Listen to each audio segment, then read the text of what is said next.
नाईक साहेबांनी ज्या पद्धतीने शहराला ज्या स्तरावर नेऊन ठेवलेला आहे त्या पद्धतीने प्रत्येक वॉर्डामध्ये प्रत्येक वॉर्डाचं स्तर जे काही विकासाचं काम आहे खऱ्या अर्थानं नाईक साहेबांच्या दूरदृष्टिकोनातून हे शहर खऱ्या अर्थानं अपग्रेड होत चाललेलं आहे। तुम्ही बघत असाल की नवी मुंबई शहरामध्ये नवी मुंबई एअरपोर्ट हा त्या ठिकाणी आलेला आहे। त्यासोबतच तुम्ही बघत असाल की IT हब या ठिकाणी येणार आहे। त्यासोबतच तुम्ही बघत असाल की अनेक असे काही विकासात्मक कामं ज्याच्यामध्ये गार्डन्स असतील, सिनियर सिटीजन सेंटर असेल किंवा त्या ठिकाणी बहुउद्देशीय इमारती, शाळा विजन तलाव विजन अशा अनेक गोष्टी या शहराला अपग्रेड करण्यासारख्या होत्या। आता नवीन शहराला काय देऊ शकतो तर या शहरातल्या ज्या काही इन्फ्रास्ट्रक्चरवर जे काम करायचं आहे, पाम बीच रोड सारखा आपण बघत असाल त्या ठिकाणी पाम बीच रोड हा एक आपल्या नवी मुंबई शहरासाठी एक नवी मुंबई महानगरपालिकेची इमारत जशी आहे पाम बीच रोड आहे, हे आयकॉनिक आपले काही वास्तू आहे त्या वास्तूला अनुसरून आता नव्याने आपल्याला या शहराला अपग्रेड करायचं असेल अशा पद्धतीनं ही संकल्पना जी आहे आदरणीय दशरथजी भगत साहेब असतील, आदरणीय सागरजी नाईक साहेब असतील, आदरणीय संजीवजी नाईक साहेब, आदरणीय संदीपजी नाईक साहेब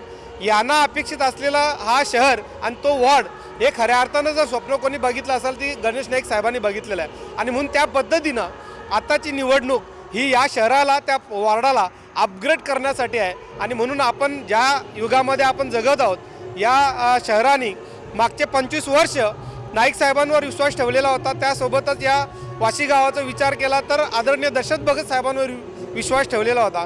25 वर्ष एक हाती सत्ता या ठिकाणी नाईक साहेबांवर किंवा दशरथ भगत साहेबांवर दिलेली असताना आता या शहराला आणि या प्रभागाला नव्याने अपग्रेड करायचं आहे, नव्याने सुविधा द्यायची आहेत, नव्याने सर्व गोष्टी आपल्याला करायच्या आहेत। अशा पद्धतीची ही संकल्पना या वर्षी आम्ही निवडणूक डोळ्यासमोर ठेवून ही इट्स टाइम टू अपग्रेड, चला अद्ययावत होऊया ही घोषणा देऊन आम्ही ही इलेक्शन लढली। आणि त्या पद्धतीचा आपण बघत असाल की नवी मुंबई शहरामध्ये 18 नंबरचा पॅनल सगळ्यात जास्त बहुमताने ही लीड घेऊन, म्हणजे मतं किती पडली तर मतं ही 76% मतं पडली।